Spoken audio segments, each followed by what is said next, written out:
Hello everyone, welcome to Indian chemistry. तो आज हम डिस्कस करने वाले हैं स्टैचोमेट्री के बारे में, मास पर्सन के बारे में, मोल कंसेप्ट, मोल फ्रैक्शन, मोलैरिटी और मोलैलिटी के बारे में। ठीक है, तो सबसे पहले हम देखते हैं स्टैचोमेट्री। स्टैचोमेट्री क्या होती है?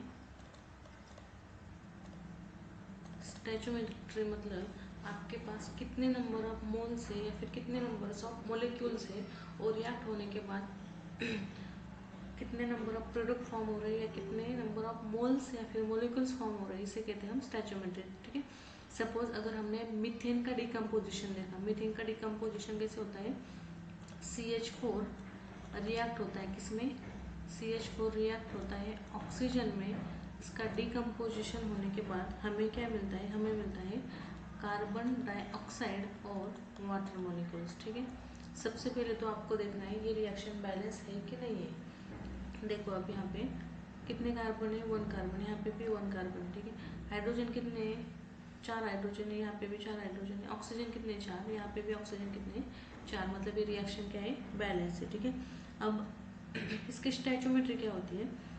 यहाँ पे देखो, ये जो CH4 है ये गैसीय स्टेट में, ऑक्सीजन भी गैसीय स्टेट में। ये G क्यों लिखा है? क्योंकि ये जितने भी यहाँ पे CH4 और ऑक्सीजन जो रिएक्टेंट है वो रिएक्टेंट क्या है? गैसीय स्टेट में है।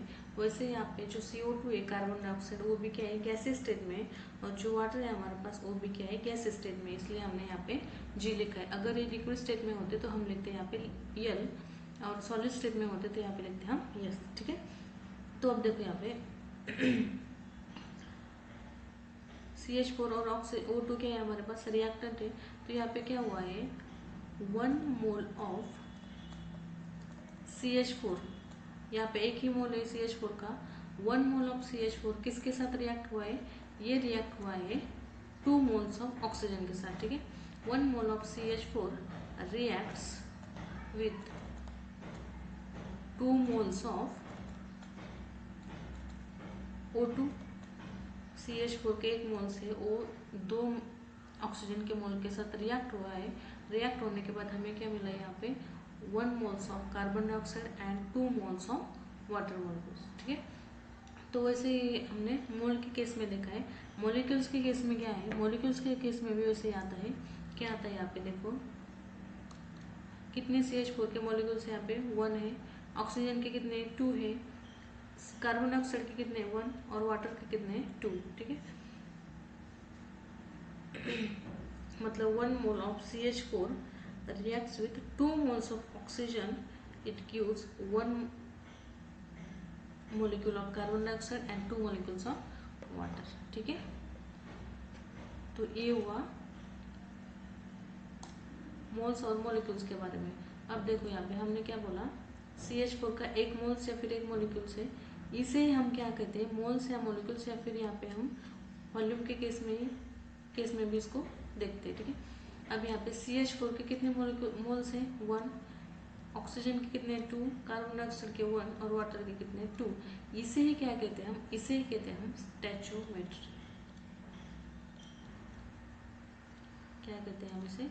स्टैचोमेट्री। मतलब क्या कि कितने नंबर ऑफ मोल्स रिएक्ट हुए हैं और उससे कितने number of moles product form हुए हैं, उसे कहते हैं हम स्टैचोमेट्री। ठीक है, स्टैचोमेट्री पता चल गई। अगर आपको बताया कार्बन डाइऑक्साइड की स्टैचोमेट्री कितनी है, तो कितनी यहाँ पे कार्बन डाइऑक्साइड की स्टैचोमेट्री? कार्बन डाइऑक्साइड की स्टैचोमेट्री है 1। वाटर की स्टैचोमेट्री कितनी है? वाटर की स्टैचोमेट्री है 2। ठीक है, तो आई होप आपको स्टैचोमेट्री समझ में आई होगी। फिर उसके बाद हम क्या देखते हैं? उसके बाद हम देखेंगे मास परसेंट के बारे में। ठीक है, मास परसेंट। मास परसेंट क्या होता है?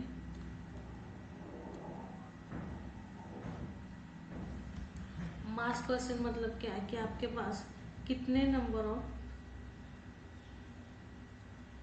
मास परसेंट कैसे निकालते हैं हम? Mass percent is equals to mass of solute. मतलब सोल्यूट का मास लेते हैं और उसको डिवाइड करते हैं किससे? मास ऑफ सॉल्यूशन से। और ये परसेंटेज में मतलब हमें क्या करना पड़ेगा, इसको 100 से मल्टीप्लाई करना पड़ेगा, ठीक है। तो अब देखो यहाँ पे सपोज एक सब्सटेंस है हमारे पास ए, इसका मास है सपोज 2 ग्राम। हमने क्या किया, इसको वाटर में ऐड किया, किसमें ऐड किया, वाटर में ऐड किया, ठीक है। अब यहाँ पे देखो वाटर का फॉर्मूला क्या रहता है, H2। इसका जो मास है, वाटर का मास कितना आता है 16 ऑक्सीजन का और 2 हाइड्रोजन का, मतलब ये कितना आता है 18 ग्राम्स आता है। अगर हमें बोला कि मास परसेंट ऑफ ए सब्सटेंस का निकालना है, ठीक है, तो मास परसेंट ए सब्सटेंस का कैसे निकालते हैं हम, मास परसेंट ऑफ ए, यहाँ पे देखो मास ऑफ सोल्यूट, सोल्यूट का मास कितना है यहाँ पे 2 ग्राम्स, डिवाइडेड बाय सोल्यूशन का कितना आएगा, सोल्यूशन का मतलब क्या है, इसमें सोल्यूट प्लस सॉल्वेंट ऐड होता है। सोल्यूट का कितना है 2 ग्राम्स और यहाँ पे सॉल्वेंट क्या है हमारे पास वाटर, उसका कितना है 18 ग्राम, टोटल कितना आता है 20 ग्राम, डिवाइडेड बाय कितना आएगा ये 20 इंटू 100। अगर हमने इसको कैलकुलेट किया तो ये क्या कितना आएगा हमारे पास 10%। मतलब यहाँ पे क्या जो भी हमारे पास ए का मास परसेंट है वो कितना है 10% है, ठीक है। ऐसे हम मास परसेंटेज से कैलकुलेट कर सकते हैं, ठीक है। उसके बाद देखते हैं हम मोल फ्रैक्शन के बारे में, ठीक है।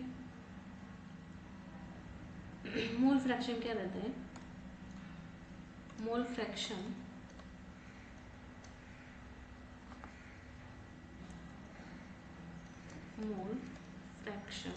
मोल फ्रैक्शन क्या रहता है कि उसमें जो रेशो रहता है number of moles of a component divided by number of moles of solution.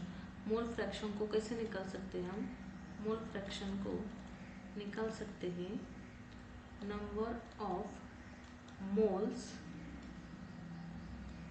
Divided by number of moles of solution, ठीक है।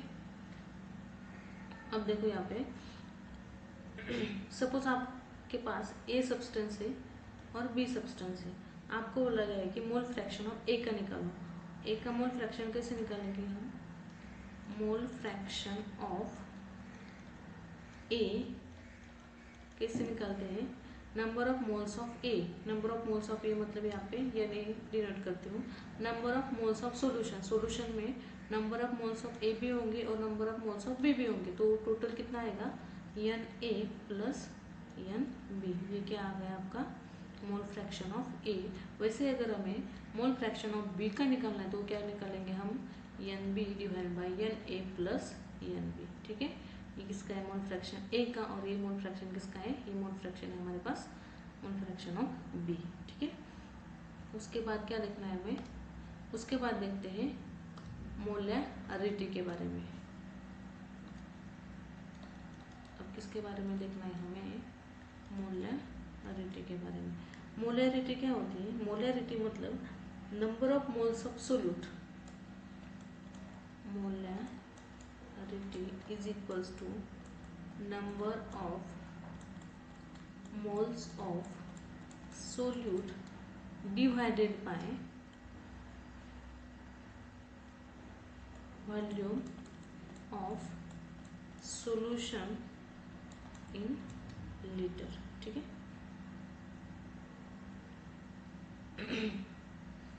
मोलैरिटी मतलब क्या है कि जब जितने भी हमारे पास नंबर ऑफ मोल्स है सोल्यूट के, उसको क्या करना है डिवाइड करना है किससे, वॉल्यूम ऑफ सॉल्यूशन। बट यहाँ पे देखो वॉल्यूम किस में होनी चाहिए आपकी, वॉल्यूम होनी चाहिए लीटर में, ठीक है। सपोज आपको बोला कि 1 मोलर NaOH दिया है, 1 मोलर NaOH मतलब क्या कि 1 मोल ऑफ NaOH में 1 मोल ऑफ NaOH प्रेजेंट है किसमें, इन 1 लीटर ऑफ सॉल्यूशन। अगर आपको 1 मोलर NaOH दिया मतलब क्या कि NaOH के कितने मोल्स है आपके पास, 1 मोल है, और उसको 1 लीटर में क्या किया है डिसॉल्व किया है, उसे यहाँ पे ऐसे 1 मोलर NaOH को दिखाते हैं, ठीक है। ये भी आपको पता होना चाहिए। फिर देखते हैं हम मोलैलिटी के बारे में। मोलैलिटी क्या होती है?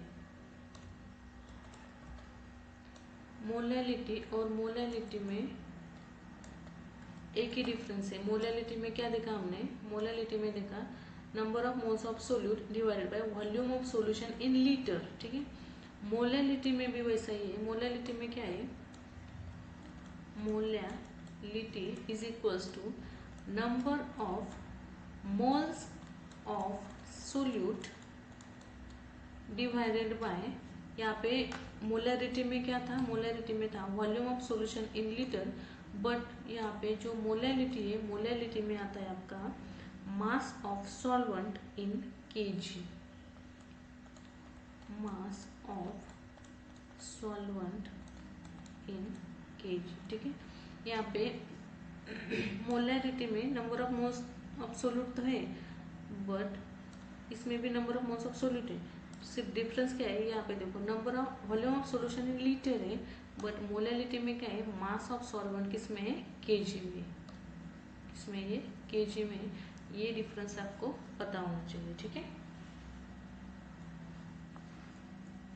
आई होप आपको ये stoichiometry, mass percent, mole fraction, molarity और मोलैलिटी ये समझ में आई होगी, ठीक है। बहुत ही सिंपल कंसेप्ट है, बट उसके मोलैरिटी या फिर मोलैलिटी अगर हमने देखा ना तो इसके ऊपर क्वेश्चन आते हैं। मोलैरिटी में भी आता है और ज़्यादातर सीईटी में बहुत ज़्यादा क्वेश्चन पूछते हैं इसके ऊपर, ठीक है। तो यहाँ पे हमने स्टैचोमेट्री के बारे में डिस्कस किया, मास पर्सन के बारे में डिस्कस किया, मोल फ्रैक्शन के बारे में डिस्कस किया, मोलैलिटी के बारे में डिस्कस किया और मोलैलिटी के बारे में डिस्कस किया, ठीक है। आई होप आपको ये समझ में आया होगा। आपको क्या करना है? वीडियो को लाइक करना है, शेयर करना है और सब्सक्राइब करना है, ठीक है। Thank you. Happy learning guys.